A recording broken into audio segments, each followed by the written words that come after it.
Alors, on va encore parler de Donald Trump. Qu'est-ce qu'il a comme plan dans la tête de Donald Trump? Parce qu'il y a l'invasion du Venezuela, certes, là, hier, on a fait un live, tout le monde est affolé en mode genre, oh là là, est-ce qu'on va vers la troisième guerre mondiale ou une deuxième guerre froide ou je sais pas quoi? Mais bon, allons peut-être un petit peu plus dans le détail en tentant de comprendre c'est quoi le plan. C'est quoi le rêve de Trump et qu'est-ce qui se trame derrière cette intervention au Venezuela, à part évidemment le pétrole, et ça on en a déjà parlé en long, en large et en travers. Et pour faire ça, on va lire un article. Voilà, on n'a pas lu d'article hier, c'était un peu le bordel. Là, on va lire un bon vieil article des familles. Et donc, on va lire un article de ce cher Romaric Gaudin pour Mediapart, très très bon journaliste éco pour Mediapart. De quoi? Non, c'est bon, j'en ai un, merci. Voilà, on va lire ça. Derrière l'intervention au Venezuela, le rêve trumpien d'un, je cite, hémisphère occidental a sa botte. Attendez, je vais faire un truc. Oublié d'enlever ma barre. Voilà. L'opération menée par les États-Unis à Caracas révèle la nouvelle forme que prend l'impérialisme de la première puissance mondiale. Désormais, les intérêts du capital et ceux de la République impériale fusionnent en faisant exploser les anciennes règles du droit international. Donc voilà, le mot est lâché, impérialisme, et surtout le terme que je trouve intéressant, c'est République impériale. Parce que logiquement, un empire et une république, c'est censé être opposé, quoi. Quand on regarde dans l'histoire de la France, les moments républicains et les moments où c'était un empire, le premier empire et le second empire, c'est la fin de la République et le début de l'Empire. Quand Napoléon il a proclamé le premier empire, c'est en mode la République, c'est finito. Quand Napoléon III, enfin Louis-Napoléon Bonaparte, en 1952, si je dis pas de bêtises, a proclamé le second empire, bah c'est que la deuxième République, c'était finito. Mais là, du coup, ça parle de République impériale, parce que effectivement, l'impérialisme américain, bah, il a toujours existé sous forme d'une république. À date de quand? 1750 à peu près, la République américaine. Ça a toujours été la même république, tout du long. Et pourtant, elle est impériale, quoi. Donc, République impériale, ça me paraît être un bon groupe nominal pour décrire ce que c'est que les États-Unis, quoi. Souvent, on se dit empire et république, c'est deux trucs un peu séparés par essence. Mais en final, quand on parle d'impérialisme, c'est pas juste l'empire comme modèle d'État-nation. C'est un mode d'action, quoi. C'est un modèle politique, quoi. Voilà. Empire MAGA, ça va commencer son 3e mandat. Après, est-ce qu'il va être assez vieux pour tenter un 3e mandat? En tout cas, bon, il s'en cache pas qu'il aimerait bien faire un 3e mandat. Et à un moment donné, c'était constitutionnel aux États-Unis de faire 3 mandats d'affilée, hein. Il me semble que c'est FDR, Franklin Delano Roosevelt, qui a fait 3 mandats, si je dis pas de bêtises. Ça fait quand même. Depuis 82, voilà, c'est depuis 82 que maintenant c'est plus que 2 mandats. Mais on pourrait très bien revenir en arrière. Hein. On pourrait très bien revenir en arrière. J'espère pas. Bon, on verra, là, c'est vraiment de la politique fiction. Mais en tout cas, ce à quoi on va s'intéresser maintenant tout de suite, c'est. Voilà, qu'est-ce qui se trame derrière cette intervention au Venezuela? C'est quoi le projet de Trump? Et donc, c'est un projet d'hémisphère occidental, d'après Romaric Gaudin. Le terme hémisphère occidental, il est utilisé par Trump lui-même pendant sa conférence de presse. Voilà. Ah non, il aura 83 ans, 82, c'est l'âge de Trump. Non, c'est depuis Franklin Delano Roosevelt, j'ai dit de la merde, ok. C'est depuis Franklin Delano Roosevelt, du coup, qu'on peut faire que 2 mandats aux États-Unis. Mais il est mort au début de son 4e mandat. Après, il y a une raison pour qu'il ait été réélu comme ça, sans arrêt, Franklin Delano Roosevelt. C'est que c'était un bon président. Hein. C'est un bon président. Alors après, c'est un bon président, ça restait le président de la première puissance mondiale des États-Unis, de l'Empire américain, évidemment. Donc bon, toute proportion gardée, ça restait les États-Unis, donc on va pas sucer gratuitement. Mais je veux dire, pour les États-Unis, Franklin Delano Roosevelt, FDR, c'est peut-être le meilleur président que les États-Unis ont jamais eu. Notamment, c'est lui qui a sorti les États-Unis de la crise économique de 29. Avec une politique de gauche, d'inspiration keynésienne, de relance économique, et un programme qui est pas forcément si éloigné de celui de la France insoumise. Alors oui, c'est un giga rasclar, un esclavagiste. On parle des États-Unis dans les années 30, évidemment. C'était encore l'époque de la ségrégation, donc il n'était pas à l'avant-garde de la lutte anti-impérialiste et antiraciste. On parle des États-Unis dans les années 30. Donc c'est dans ce contexte-là, quoi. Mais en termes de politique économique, par exemple, voilà. Et c'est le président le plus populaire. Un des présidents les plus populaires de l'histoire des États-Unis. Quand on demande aux Américains c'était lequel le meilleur président, Franklin Delano Roosevelt, il fait tout le temps top 3 quoi, pour ceux de gauche. Quoi.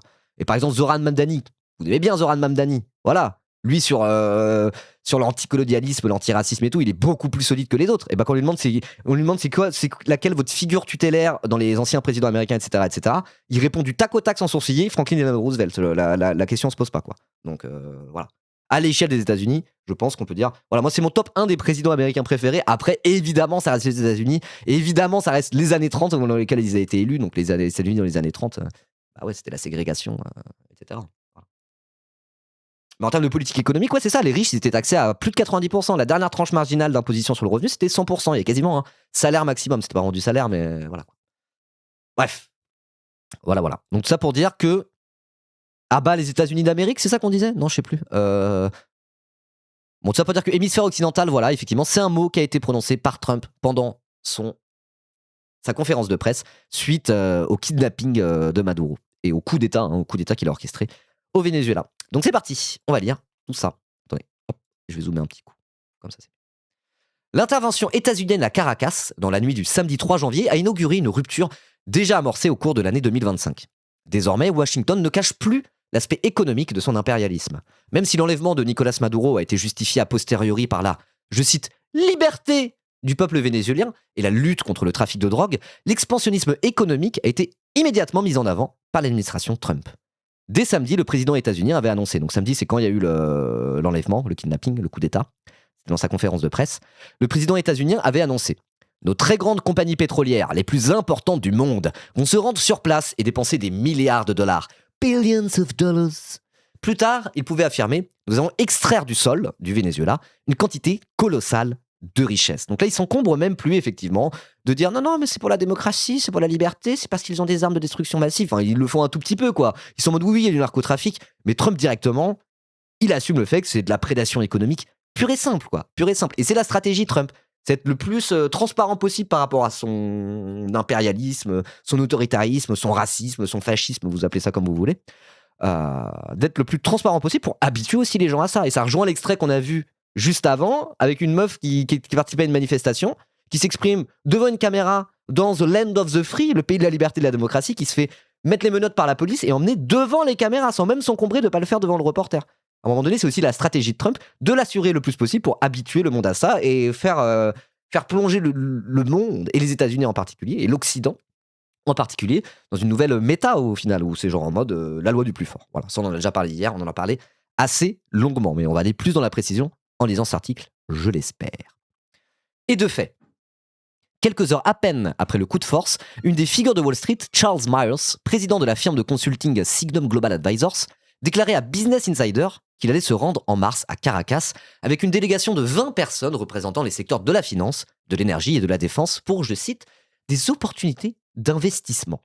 Des opportunités qu'il évalue déjà dans une fourchette de 500 à 750 milliards de dollars. Donc c'est vraiment beaucoup, 500 à 750 milliards de dollars. Pour donner un ordre de grandeur, c'est à peu près le budget de la sécurité sociale sur un an en France, quelque chose comme ça. Avec ça, tu payes les retraites et les soins de tous les Français. Voilà. En gros. Sur un an. Donc c'est pas dégueulasse, hein. Ça commence à faire beaucoup d'argent. Un moyen, selon lui, de, je cite, faire revenir rapidement le pays dans l'hémisphère occidental. Et c'est ça le mot qui va nous intéresser dans cet article. Car, ajoute-t-il, le nouveau gouvernement s'engagera à ouvrir les portes aux investisseurs étrangers dès le premier jour. Bien entendu, il y a de la continuité dans cette affaire. La guerre en Irak de 2003 était aussi une guerre pour le pétrole. Mais les différences sont notables. Le projet de George Bush Jr., dissimulait cette réalité derrière des arguments moraux et juridiques.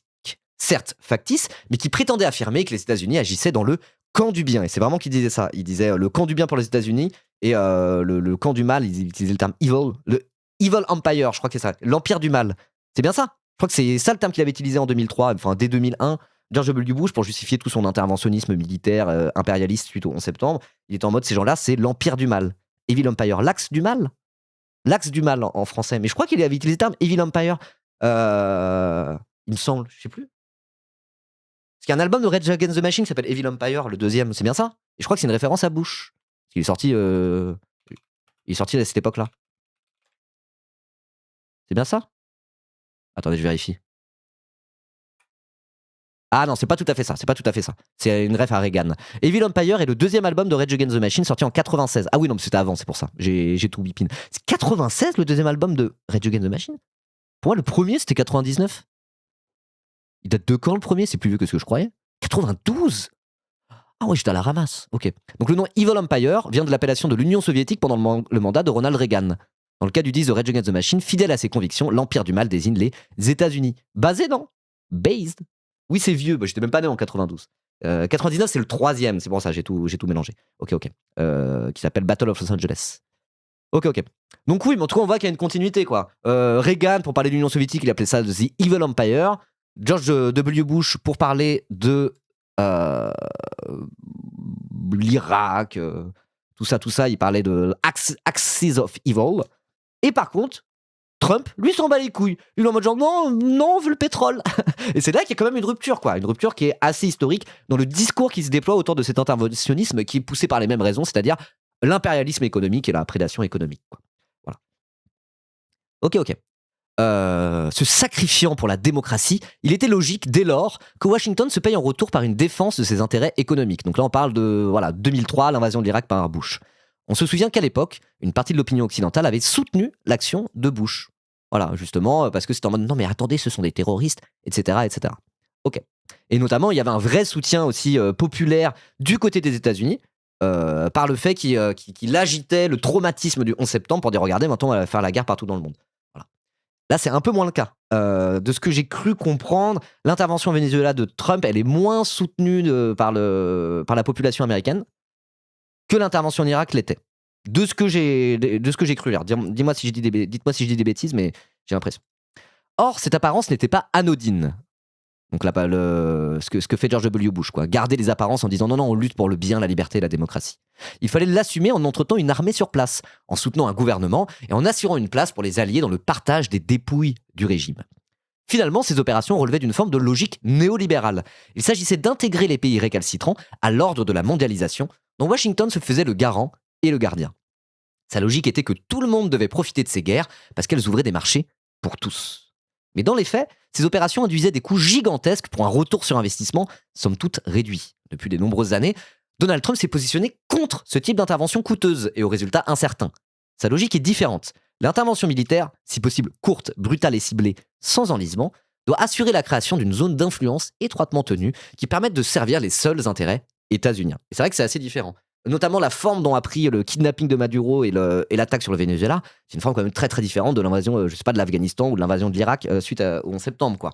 S'ils n'ont pas envoyé des soldats sur place, alors si, il y a des soldats sur place dans la zone maritime, ça a bombardé des bateaux, etc., etc. Mais il n'y a pas d'invasion terrestre avec l'armée qui arrive et qui fait sa loi, quoi. C'est une opération express ciblée, clac, clac, on kidnappe le président, on se barre, on déstabilise, on passe ça sous tutelle américaine pour implanter les entreprises pétrolières au profit des seuls États-Unis. Il n'y a pas cette idée de on vient, on fait la guerre, et une fois que tout est sur place, on a tout géré, hop là, les investisseurs viennent. C'est vrai qu'il y a une logique un petit peu différente. Et c'est ça qu'il faut analyser, justement, pour comprendre en quoi il y a peut-être un moment de bascule avec cette attaque sur le Venezuela.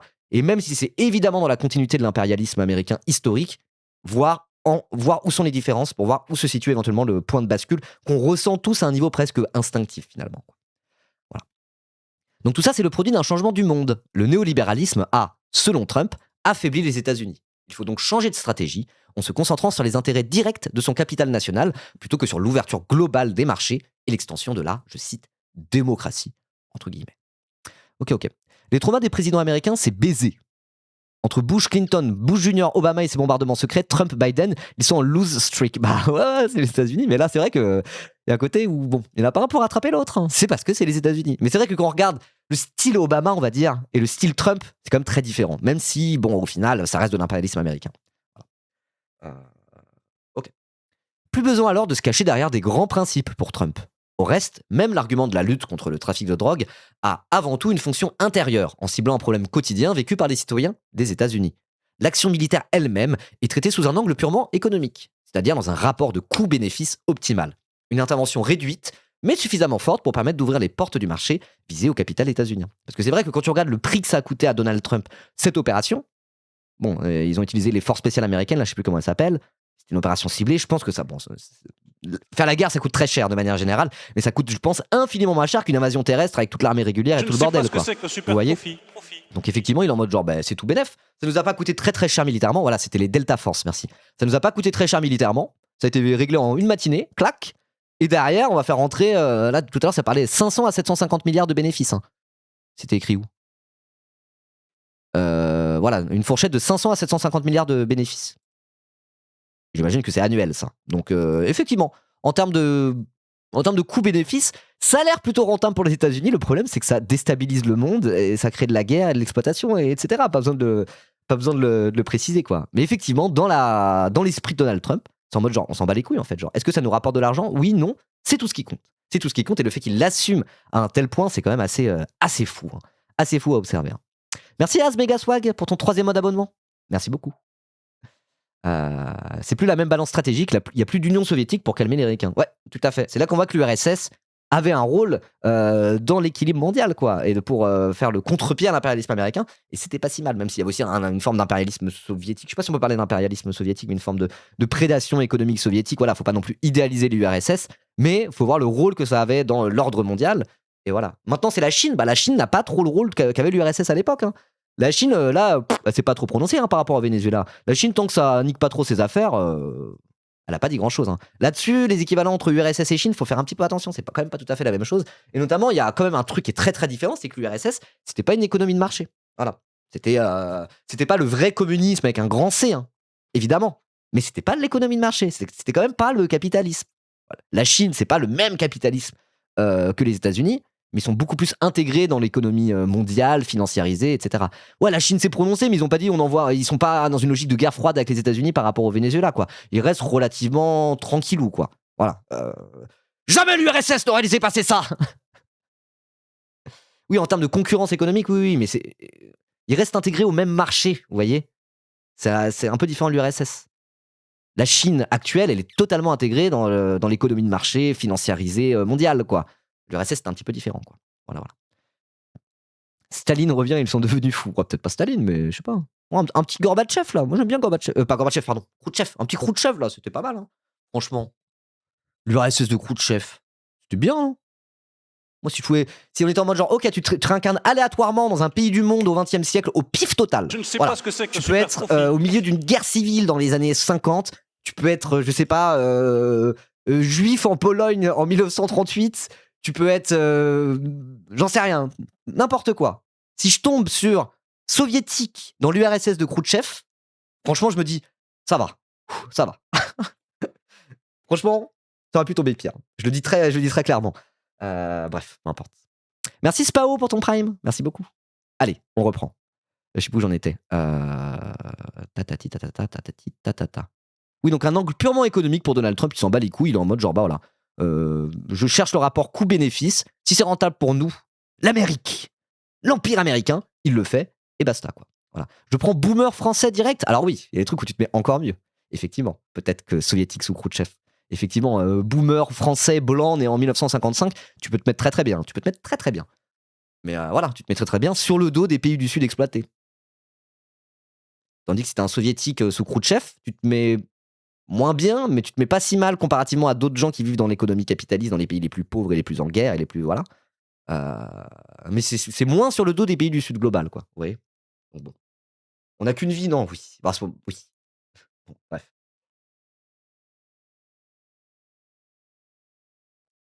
Allez, on continue. Donc, fini les grandes guerres coûteuses avec discussions à l'ONU et négociations avec les alliés. Ici, le but n'est pas d'ouvrir un marché au monde sous couvert d'un prétexte démocratique. Il est de s'assurer le contrôle de ressources auprès d'un gouvernement soumis par Scaperet. Dans ce contexte, le critère n'est pas la nature du régime, mais l'intérêt économique pour les États-Unis. Et ça rejoint une vidéo qu'on avait regardée de Stupide Economics, justement, de Argent Magique, où ça parlait du mercantilisme. Et ça disait, est-ce qu'on retourne pas à un modèle mercantiliste économiquement, qui du coup acterait une vraie rupture avec le XXe siècle, quoi. Donc je sais plus exactement, j'avais pas. Bon, il faudrait que je travaille un peu plus le sujet, mais c'était l'idée que voilà, là c'est un peu une logique mercantiliste, quoi. C'est que les nations peuvent faire la guerre et appuyer directement des conflits militairement, pas pour que le marché mondial puisse s'étendre, mais pour leur propre intérêt économique directement, de manière absolument assumée, quoi. Donc je sais pas, moi j'ai l'impression que ça rejoint un peu, dites-moi là ceux qui sont plus calés en économie que moi, j'ai l'impression que ça rejoint un petit peu aussi ce qu'on s'était dit sur le mercantilisme. Est-ce qu'on retournerait pas à un modèle plus de capitalisme plus mercantiliste plutôt que néolibéral, quoi. Voilà, j'ai l'impression que ça s'inscrit aussi là-dedans, quoi. Faudrait que j'en parle avec des gens plus calés que moi. On notera que Donald Trump l'a lui-même confirmé en menaçant dès dimanche le Danemark d'une intervention similaire au Groenland. Pour saisir la différence entre 2003 et 2026, il suffit de noter ce fait simple. L'enlèvement de Nicolas Maduro fait désormais trembler la première ministre social-démocrate danoise. Malgré les tensions au moment de la guerre en Irak, le refus franco-allemand de suivre George W. Bush n'a jamais débouché sur ce type de menace. C'est que l'impérialisme trumpiste est d'une autre nature. Pour faire face à la rivalité chinoise, le président états-unien entend avant tout construire un hinterland maîtrisé dans lequel le capital et l'armée des États-Unis disposeront d'un accès sécurisé et inconditionnel aux ressources et aux marchés qu'il juge nécessaires. Sa première tâche est donc de se faire craindre de ses alliés et de son précaré latino-américain. c'est, pour Trump, la condition qui fera que Washington sera fort face à Pékin. Et c'est là que ça devient intéressant et qu'on rentre dans le dur un peu et dans le truc de l'article, avec ce fameux concept de hémisphère occidental. Alors, un hémisphère, normalement, c'est nord-sud, ça marche pas trop, mais lui, c'est l'hémisphère occidental. Donc, en gros, il aimerait être le seul maître à bord de l'Occident de manière générale, et en plus de l'Amérique du Sud, qui serait son précaré, comme ils disent. Voilà. Donc, ça serait vraiment coloniser quasiment intégralement l'Amérique du Sud et être le seul maître à bord de toutes les puissances occidentales, quoi. Voilà. L'Union européenne, l'Amérique du Nord, l'Amérique du Sud, tout ça, c'est Trump qui décide, point à la ligne, et pour ça, il faut qu'il soit craint de ses alliés, et tout ça s'inscrit là-dedans, quoi. Voilà. En opposition au Sud global, alors Sud global, je sais pas, mais en opposition au pôle qui serait plus le pôle chinois, quoi. Voilà. L'analyse me paraît assez pertinente en réalité. Voilà. Donc tu peux faire des hémisphères à partir de n'importe quel plan qui contient le centre d'une sphère. Ok, non mais ça va alors, d'accord. Mathématiquement, ça tient. C'est pas juste toute l'Amérique, non, c'est l'UE rentre là-dedans aussi. Qui parle d'hémisphère occidental, quoi. Voilà. Il n'a pas rien à foutre de l'UE, non, il veut que ça soit ses larbins et qu'il soit craint. Voilà. Il veut pas que ça soit, il veut pas être dans un rapport de force avec l'UE où il est pas totalement dominant, quoi.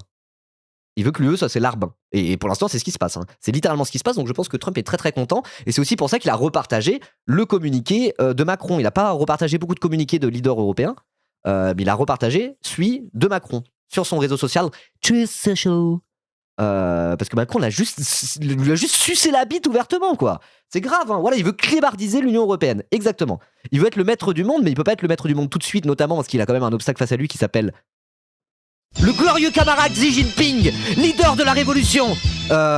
Premièrement, enfin voilà, du coup, il peut pas être maître du monde là tout de suite. Par contre, il peut être maître de ce qu'il appelle l'hémisphère occidental. Et s'il devient maître de l'hémisphère occidental, c'est les conditions pour lui d'affronter vraiment la Chine. Et est-ce que tout ça, ça pue pas très très très très fort la guerre froide finalement, quoi. Donc ça serait les États-Unis, leader incontesté et maître de l'hémisphère occidental face à l'autre pôle qui serait autour de la Chine de Xi Jinping. La Chine de Xi Jinping qui, en termes de prédation économique, essaye de se mettre aussi un maximum de pays sous leur coupelle, j'ai plus le mot, sous leur giron, quoi. Ça sent un peu la guerre froide tout ça, non? Non? Ça sent plus la guerre froide que la Troisième Guerre mondiale, sous leur coupe tout simplement, sous leur coupelle, sous leur houlette, il y avait plusieurs mots, sous leur tutelle. Bref, vous m'avez compris. Voir la guerre chaude. Bon, je sais pas. Mais du coup, c'est marrant parce que toute cette séquence là avec le Venezuela, moi, ça me fait réfléchir à c'est quoi en fait la guerre très très concrètement, très techniquement. On est en mode genre oulala, ça sent la guerre, ça va être la guerre, mais c'est quoi la guerre précisément? C'est quand on se tire dessus dans des tranchées? Parce qu'il y a d'autres modes. La guerre en Ukraine, on voit très bien ce que c'est. Voilà, la Russie envahit un bout de l'Ukraine. Là, ça ressemble à de la guerre assez classique. Hein. On voit des gens dans des tranchées avec des fusils qui font et qui courent. Mais genre, si c'est une guerre plus généralisée, pour nous autres Français, quelle forme ça prendrait? En quoi on pourrait être embrigadé là-dedans? Qu'est-ce que c'est seulement que la guerre? Voilà, ça me fait poser ce genre de questions. Il y a vraiment des sujets qu'il faut que je taffe aujourd'hui, et notamment, enfin aujourd'hui, cette année, notamment tout ce qui est un peu international, géopolitique et compagnie. Il faut que je monte en gamme là-dessus. Ça va être de plus en plus important. J'en ai bien peur. Et il faut se rappeler un truc aussi.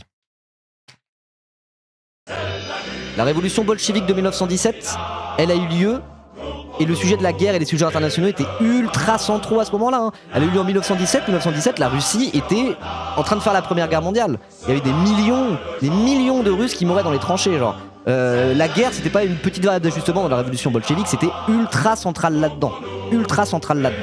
Donc voilà, on peut pas s'économiser le fait de s'intéresser très très fort à l'international et aux questions militaires si on est communiste. Voilà, donc là c'est le moment pour moi, qui suis communiste, je le rappelle, de m'intéresser avec beaucoup plus de vigueur à tous ces sujets-là. Voilà. Bref, perso je suis aligné des lasers, je vous laisse les pieds dans la boue. Oh là là, moi j'aurais pas les pieds dans la boue moi. Je préfère crawler dans les geôles fascistes et écrire des carnets de prison en langage codé plutôt que d'aller me faire trouer la peau. Voilà.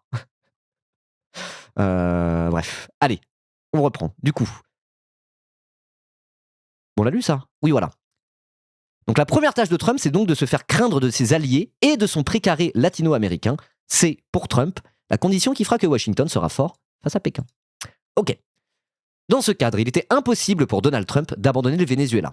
A priori, on peut penser que le pétrole de l'Orénoque était peu intéressant pour les majors états-uniennes. Le sous-investissement du régime chaviste dans l'outil pétrolier, qui lui permettait pourtant de financer sa politique de redistribution, a réduit la production de brut vénézuélien à seulement 900 000 barils par jour, c'est-à-dire un peu moins de 1% de l'offre mondiale. Relancer la production demandera beaucoup d'argent et les majors états-uniennes n'ont pas montré un grand enthousiasme à l'idée de revenir au Venezuela. Depuis 2007, seul Chevron est resté dans le pays, dans une position d'actionnaire minoritaire. Le brut vénézuélien est dit ultra lourd et donc difficile à extraire et à raffiner. De plus, le prix du pétrole est actuellement assez bas, en dessous de $60, ce qui rend ce type d'investissement peu rentable. Et c'est vrai que l'essence a baissé. Hein. Oh, l'autre fois, là, je passais à la pompe à essence, c'est passé en dessous de 1,5 le litre de gasoil. Genre, venez pas. Merci Trump. Ah non. C'est vrai que toutes ces histoires de pétrole, d'hydrocarbures, machin, ça a des vraies conséquences sur la vie de tous les jours des Français. Quand on voit que les gilets jaunes, c'est parti d'une taxe sur l'essence supplémentaire qui faisait que des travailleurs français précaires dépensaient tellement d'argent dans le carburant qu'ils avaient plus de reste à vivre à la fin alors qu'ils travaillaient, et ça a quand même déclenché les gilets jaunes. Alors c'était certes une taxe de l'État qui s'est rajoutée là-dessus, mais c'était quand même directement lié au prix du carburant. Et donc là, on voit que toutes ces histoires-là, ça fait bouger le prix du carburant. Donc je veux dire, ça a des conséquences évidentes qui peuvent être massives, y compris en France, dans la vie de tous les jours et dans les conséquences politiques que ça peut avoir à partir du ressenti des Français, du vécu des Français dans leur vie de tous les jours, quoi. Typiquement les gilets jaunes.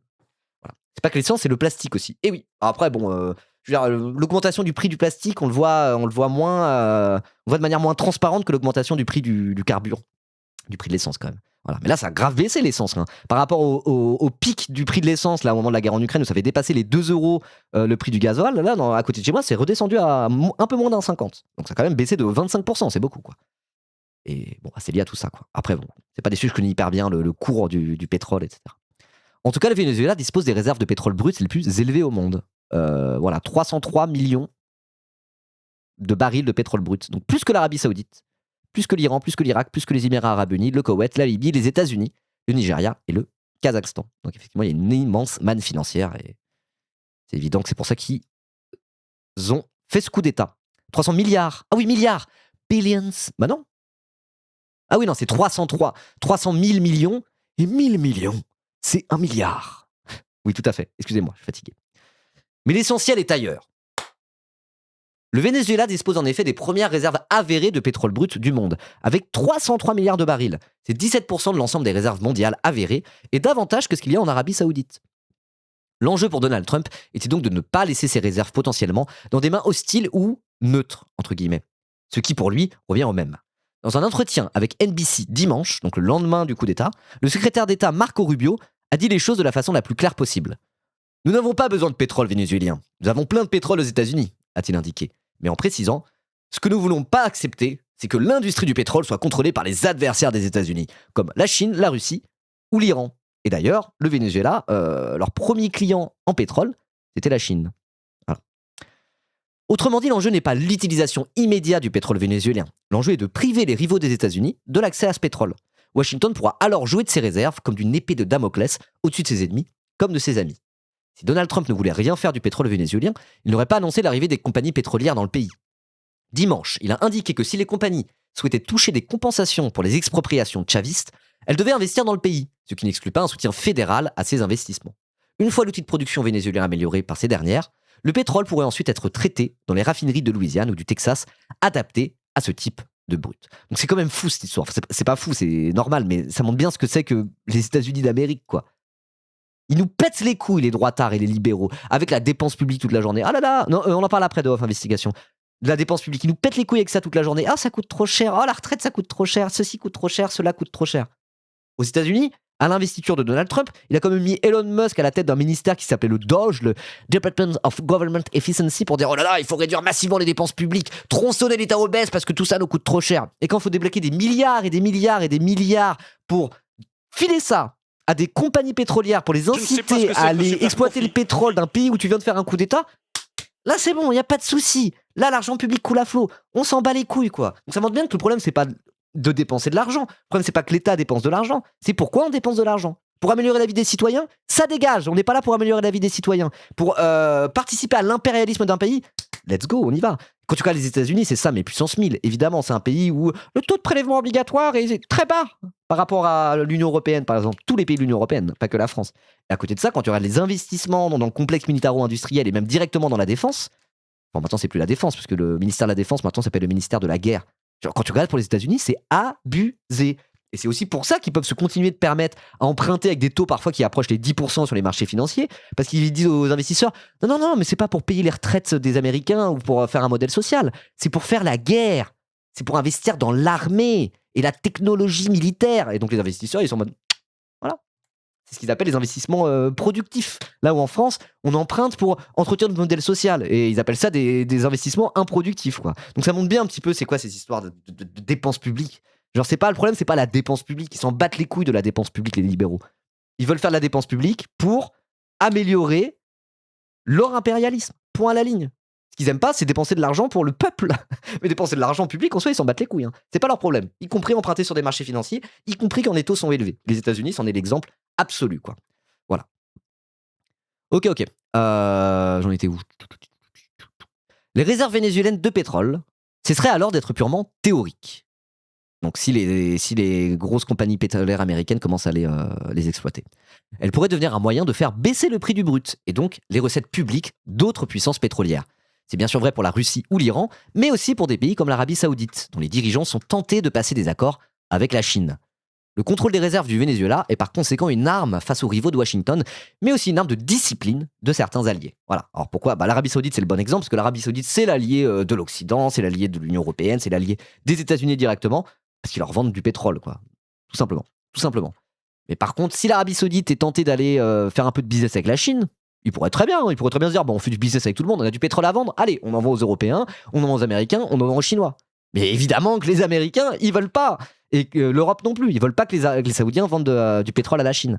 Donc à partir du moment où les États-Unis contrôlent une bonne partie du pétrole mondial, notamment le pétrole vénézuélien, ça leur permet d'abaisser le prix du baril si besoin, et qui fait que l'Arabie Saoudite a moins envie d'aller vendre à la Chine. Ce genre de choses. Ça leur permet de contrôler des variables d'ajustement sur le prix du baril, et donc du coup, être plus puissant économiquement. C'est très bien dit, à la fois une arme face à leurs rivaux, mais aussi une arme de discipline de certains de leurs alliés, comme l'Arabie Saoudite. Voilà. Bien sûr, la baisse des prix peut aussi toucher la rentabilité du pétrole de schiste états-unien, dont la limite se situe à $80 le baril. Mais c'est précisément donner plus de souplesse aux États-Unis. Si leur propre pétrole est moins rentable, ils peuvent puiser dans les réserves du Venezuela et disposer d'un pétrole bon marché au niveau mondial. Or, cet accès est crucial pour Washington dans le cadre de la rivalité avec la Chine. De plus en plus, en effet, la rivalité sino-états-unienne prend la forme d'un duel entre deux modèles. Un capitalisme vert, entre guillemets, centré sur le développement de l'électricité et les énergies renouvelables mené par la Chine, et qui est encore très consommateur d'hydrocarbures, et un capitalisme brun, centré sur le pétrole, dirigé par les États-Unis. Ces deux modèles tendent à s'exclure.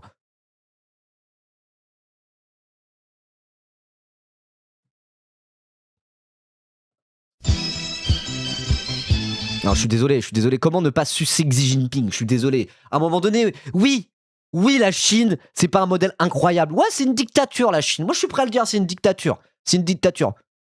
Les États-Unis de Trump, est-ce que c'est mieux en termes de liberté individuelle? Est-ce que c'est vraiment mieux en termes d'état policier? J'en suis pas convaincu. Ouais, il y a plein de trucs à redire sur la Chine, mais quand on regarde the big picture et quand on regarde en termes de relations internationales, de macroéconomie, de modèles par l'avenir, à un moment, faut arrêter de faire les Raphaël Glucksmann mentaux et de se voiler la face. La Chine, c'est mieux que les États-Unis. Point à la ligne. Non, mais juste, lisez ça. On est dans Mediapart. Hein. Je rappelle, il y a certains gauchistes demi-habiles, ils répètent en boucle Mediapart égale CIA. On est dans Mediapart. Hein. On n'est pas dans un truc de tanky fan de Xi Jinping ou je ne sais quoi. On n'est pas dans un journal de gros stalles de merde. Hein. Voilà. Je tiens à le dire. On est dans Mediapart, qui parfois, par certains communistes, est taxé d'atlantistes et d'agents de la CIA et de trucs de démocratie libérale bécouille. Hein. On est quand même dans Mediapart, d'accord? Mediapart écrit noir sur blanc en parlant de la Chine de Xi Jinping. La rivalité sino-états-unienne prend la forme d'un duel entre deux modèles, un capitalisme dit vert centré sur le développement de l'électricité et les énergies renouvelables menées par la Chine, et un capitalisme dit brun centré sur le pétrole dirigé par les États-Unis. Ces deux modèles tendent à s'exclure. Même Mediapart le dit. La Chine, ils veulent faire un capitalisme vert. Mais oui, vive la Chine de Xi Jinping, je le redis. Pas surtout. Mais quand on parle de ces sujets-là, de géopolitique, dans cette espèce de modèle de guerre froide qui est en train de se dessiner, peut-être. Moi, je suis Team Chine, je m'en bats les couilles. Voilà. Je le dis très clairement. Voilà. C'est fou, parce que parfois, je discute, j'en parle beaucoup de ça avec Onibaku. Parfois, je me dis, en vrai, on fait un peu trop les bandeurs de la Chine par moment. C'est un peu le shitpost dépasse un peu la réalité. Non, parfois, on en discute et tout, on y réfléchit, etc. Mais bon, force est de constater que plus ça va, plus on se dit, putain, mais Xi Jinping vient nous délivrer de l'empire du mal américain, quoi. Capitalisme vert, oxymore. Alors oui, vert entre guillemets. Mais je veux dire, leur modèle économique est quand même 1000 fois plus souhaitable quand on regarde à l'échelle internationale et vraiment macroéconomique que le modèle américain. Ça me paraît clair et net, même s'ils font la prédation économique sur tous les autres, etc. Je veux dire, à un moment donné, Voilà, et notamment sur les questions de développement des énergies renouvelables, etc. Quand même, merci, hein, merci d'exister la Chine. Je leur dis très clairement, Voilà. Bref, le discours anti-écologique de Washington vise avant tout à refuser les produits verts chinois fondés sur la surproduction et les prix bas. Mais pour rendre son propre modèle attractif, Washington peut être tenté de reproduire le modèle chinois. Assurer un prix du pétrole bas par des subventions publiques massives, un contrôle des ressources et des marchés captifs. Ok, intéressant. Mais c'est fou ça, le discours anti-logique des États-Unis, c'est plus pour essayer de niquer la Chine qui lui investit à fond sur les renouvelables, quoi. C'est en mode genre, ouais, vous allez quand même pas acheter des véhicules électriques chinois, ouais, avec de l'énergie produite avec du solaire quand même. Non mais vous êtes sérieux? C'est America First ici, donc on va aller récupérer tout un tas de pétrole, nier le réchauffement climatique, exprès pour vous vendre des grosses Chevrolet, quoi. C'est vraiment littéralement ça, quoi. Mais comment ne pas être farouchement anticapitaliste?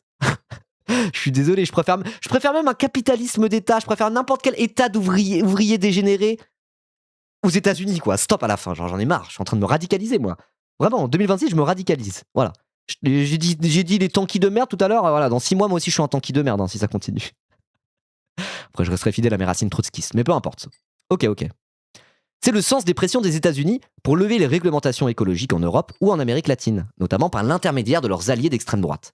L'opération menée à Caracas vise donc à faciliter la construction de cet hémisphère occidental, vassalisé à Washington et reposant sur l'usage massif de l'énergie pétrolière. Mais j'avoue, l'article est vraiment bien parce que là, je suis un peu sur le cul, quoi. Bon, c'est un secret pour personne que Trump en a rien à foutre du réchauffement climatique, mais moi, je pensais que c'était... Il veut pas que ça lui coûte de l'argent de faire la transition écologique. Donc il est en mode j'en ai rien à foutre. La puissance des États-Unis avant tout. Donc on va être full pétrole et s'en battre les couilles de l'écologie. Mais j'avais même pas capté. Après, bon, voilà, hein, c'est ce que dit Romaric Gaudin. Mais je fais quand même confiance à Romaric Gaudin dans ses analyses. Qu'en fait, l'anti-écologisme des États-Unis, c'est aussi une réponse à la politique d'investissement dans les énergies de demain, les énergies renouvelables, de la Chine. J'avais même pas capté cet aspect géopolitique de leur anti-écologisme par rapport à la Chine. Donc c'est pour ça, là, moi, là, je dis ça et je suis en mode genre. Oh waouh, j'avais même pas cerné cette idée-là, quoi. Et moi qui me posais des questions sur la Chine, j'étais en mode quand même. Moi je regarde avec enthousiasme ce qu'ils font par rapport au solaire et à l'hydroélectrique en Chine. On peut pas dire le contraire. Mais j'étais en mode genre, je sais pas, ça se trouve, je suis en train de me faire baiser par la propagande chinoise, quoi. Je sais pas. Mais là, quand je vois ça, ça me renforce dans mes convictions, quoi. C'est fou, hein. C'est aussi le côté masculiniste, être écolo, c'est être faible, homo, etc. Ouais, il y a cet aspect-là. En tout cas, ça correspond à toute l'esthétique et l'imagerie trumpienne fasciste, quoi. Ça, c'est clair et net. Mais après, bon, c'est peut-être moins structurant dans ces choix-là que la course économique avec la Chine, quoi. Voilà. Un impérialiste, même écolo, je next. Oui, certes, évidemment, tout ça, c'est toute proportion gardée, quoi. Mais bon, ce qui se dessine entre la Chine et les États-Unis, notamment par rapport aux questions écologiques, dans tous les cas, tout ça, c'est cynique, hein. Xi Jinping et la Chine, ils s'en battent un peu les couilles de la planète en réalité, hein. C'est pas pour sauver Pachamama parce qu'ils sont connectés à la nature qu'ils investissent dans l'éolien, dans le photovoltaïque et l'hydroélectrique. C'est avant tout pour leurs intérêts et leurs intérêts économiques. Mais ils se disent, bon, à un moment donné, peut-être dans 50 ans, peut-être dans 100 ans, ils arrivent à voir sur le long terme, les Chinois, hein. En vrai, de manière générale, Xi Jinping, il arrive à voir sur le long terme beaucoup plus que nos fameuses démocraties libérales occidentales. Vous voyez? Et donc ils se disent, bon, bah dans 50 ans quand même, il y a un moment où le renouvelable, ça sera plus utilisé que maintenant. Et à un moment donné, on va utiliser moins de ressources fossiles parce qu'on n'aura pas trop le choix, quoi. Donc c'est avant tout pour se positionner sur l'avenir qu'ils font de l'économie planifiée et de la planification même pas écologique, mais d'investissement dans les renouvelables. C'est pour leurs intérêts économiques avant tout. Certes, tout ça est extrêmement cynique. On parle de géopolitique. La géopolitique, c'est toujours très cynique. Très cynique. Mais dans tous les cas, normalement, le résultat est presque un peu le même. Vaut mieux faire des choses qui vont un peu dans le bon sens par cynisme, plutôt que rien faire du tout. Ou en tout cas, quand le modèle d'en face, c'est Trump, qui fait des coups d'État au Venezuela, en assumant que ça soit pour le pétrole et qui essaie de vassaliser l'intégralité de l'Occident, et qui est proactivement anti-écolo, bon bah le modèle chinois, même si c'est de la prédation économique aussi, reste meilleur. Voilà. Et encore une fois, réfléchissons, est-ce que c'était que la guerre froide, est-ce que c'était que l'URSS? Il y avait aussi de la prédation économique du côté soviétique, évidemment. Mais c'était quand même un contre-coup à l'impérialisme américain, malgré tout, ce qui faisait qu'il y avait un équilibre. Vous voyez? Donc c'est pour ça. Je suis pas encore ultra carré dans tous les discours que j'ai parce qu'il va falloir que je réfléchisse plus, que je lise des choses et que je monte en gamme par rapport à tout ça. Mais je trouve tout ça vraiment, vraiment passionnant. Voilà, très bon article. Je vous avais dit, Romaric Gaudin, franchement, c'est du lourd, hein, généralement. C'est très très bien. Ok. Donc oui, l'usage massif de l'énergie pétrolière. Parce qu'en plus, je me disais, jusque-là, je lisais l'article, je suis en putain, ça parle de pétrole, de machin bidule. On est tellement empêtré dans des trucs de géopolitique, d'impérialisme, etc., que l'écologie, encore une fois, le grand absent de ces discours-là, on n'a même pas le temps d'en parler. Et non, au final, ça revient sur les questions écologiques, mais qui sont enfin, questions écologiques et questions économiques, on va dire, s'articulent très très bien dans l'article. Franchement, Romaric Gaudin, trop bien, hein, trop trop bien. Je vous envoie le lien de l'article pour ceux que ça intéresse. Voilà. Pour aller offrir à vos gros darons qui doutent du camarade Xi Jinping. Hop là. Ok. Donc, le but de Trump est de contrer la domination chinoise dans les énergies renouvelables, c'est ce que je disais, et les outils d'électrification de la production et du transport. Deux mondes rivaux et concurrents, mais qui parfois sont en compétition directe. Dans les deux modèles, les minerais étaient rares, sont centraux, et le Groenland, riche de ces éléments, devient alors un nœud stratégique, en plus d'être une zone potentielle de transport au sein même de, je cite, l'hémisphère occidental. Oui, Banane Splendid, parce qu'il y a de la neige dehors, je peux pas, mon rendez-vous a été annulé, donc je stream aujourd'hui. Voilà. Alors, encore une fois, hein, là, tout ce que je dis sur la Chine, toute proportion gardée, ils essayent quand même d'aller chercher un tas de métaux rares et tout un tas de saloperies polluantes pour faire leurs batteries et leurs machins bidules, quoi. Voilà, ils sont pas en mode zéro carbone aujourd'hui, la Chine. Loin s'en faut, loin s'en faut. Mais quand on se projette sur le temps long, peut-être qu'en tout cas, ils préparent les conditions d'une réduction de leur gaz à effet de serre pour de vrai à l'horizon 2050, je ne sais quoi. En tout cas, ils prennent ça un petit peu plus sérieusement que les États-Unis. Ça, c'est clair et net, quoi. Voilà. C'est pas être tanky que de dire Chine est supérieure aux USA. Ah, moi, je suis d'accord, hein. Je suis tout à fait d'accord avec ça. Ponce Pilaf, je viens de le dire. Je viens de le dire. Après, voilà, je vois certaines personnes qui, historiquement, ont des réflexes un petit peu campistes, tanky, un peu bizarres. Mais bon, je n'irai pas trop sur cette voie-là aujourd'hui parce que y a des débats que j'ai moi-même pas réglés de mon côté, on va dire, quoi. Voilà, voilà. Bref. En passant, et c'est peut-être un des éléments ayant joué dans le déclenchement de l'opération de Caracas, cet ordre brun, voulu par Donald Trump, a aussi une fonction interne. Au moment où son pouvoir est sous pression aux États-Unis, même sur la question du niveau de vie, ce qu'on appelle là-bas la affordability, la promesse trumpienne est d'offrir un prix du pétrole bas garanti. Et comme il veut en parallèle revenir au tout pétrole dans la production nationale, ce prix bas viendra offrir, en théorie, un meilleur niveau de vie aux États-Unis. Ok. Cette nouvelle politique étrangère s'inscrit alors dans un nouveau type de rapport entre État et capital. Dans le néolibéralisme, donc le néolibéralisme est un peu la phase du capitalisme dans laquelle on baigne, dans laquelle on vit depuis le début des années 80, on va dire. Dans le néolibéralisme, la puissance étatique hégémonique offrait à son capital un accès aux marchés mondiaux. Ok. Les multinationales étaient alors le bras armé de l'ordre mondial états-unien, tout en assurant la rentabilité du capital national. Avec l'émergence de la Chine et la crise de 2008, la fameuse crise des subprimes, ce modèle s'est effondré. Et ça, c'est ce qu'on vit, nous, typiquement, ma génération, c'est le contexte politique dans lequel j'ai vécu toute ma vie de jeune militant et de moins jeune militant, on va dire. Je suis encore jeune, j'ai 31 ans. Vous voyez? Moi, c'est ça. 2008, la crise des subprimes, c'est le moment où le capitalisme triomphant qui a commencé à émerger dans les années 80, le capitalisme n'a pas émergé dans les années 80, mais je veux dire, les années 80, c'est le début de la fin un peu de l'URSS, le début de l'effondrement du bloc soviétique, et c'est le capitalisme qui émerge comme ayant gagné. Voilà. Et après les années 90, la chute de l'URSS, c'est vraiment les années fastes du capitalisme, avec ceux qui prédisent la fin de l'histoire. Ça y est, le capitalisme a gagné, il apporte la démocratie, avec l'économie de marché partout où il s'installe, let's go, trop bien. Et en fait, en 2008, avec la crise des subprimes, tout ça a commencé à être mis en branle idéologiquement, parce qu'on s'est dit, ah, le capitalisme ultra-financiarisé, c'est un peu de la merde au final, quoi. Voilà. Et moi, en 2008, j'avais 14 ans. Voilà. Et c'est vraiment, je me souviens très bien de tout ça. Et moi, c'est le monde dans lequel je vis. Le monde de le capitalisme néolibéral tel qu'on le connaît depuis le début des années 80 est en train d'avoir un petit peu du plomb dans l'aile. Voilà, il est en crise depuis maintenant quasiment 20 ans. Et donc là, est-ce qu'on n'est pas en train de passer à une autre phase? C'est la question qui se pose. Et avec l'émergence de la Chine d'un côté et aussi avec Trump de l'autre, quoi. Désormais sur la défensive, le capital dépend davantage de la puissance militaire états-unienne. Mais en parallèle, l'État fédéral n'agit plus que dans l'étroit espace de l'intérêt de ses capitalistes. La stratégie impériale états-unienne se confond alors avec la création d'une zone vassalisée économiquement, qui est perçue comme la condition de la victoire contre un rival chinois, qui est d'abord un rival économique. Une forme d'hybridation entre l'État et le capital se met en place, dans laquelle la rentabilité soutient la puissance et l'agenda impérial est déterminé par les priorités économiques.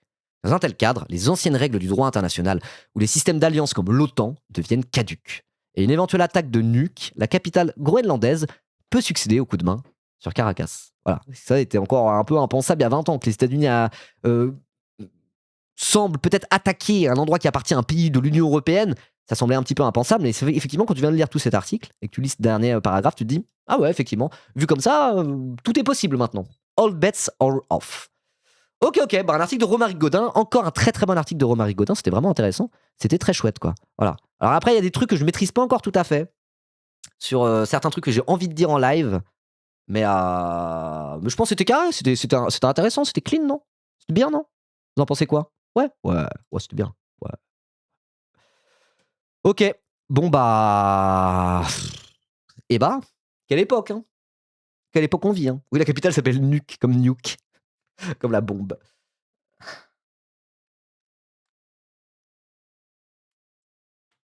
« 2026 commence sur les chapeaux de roue, encore une fois.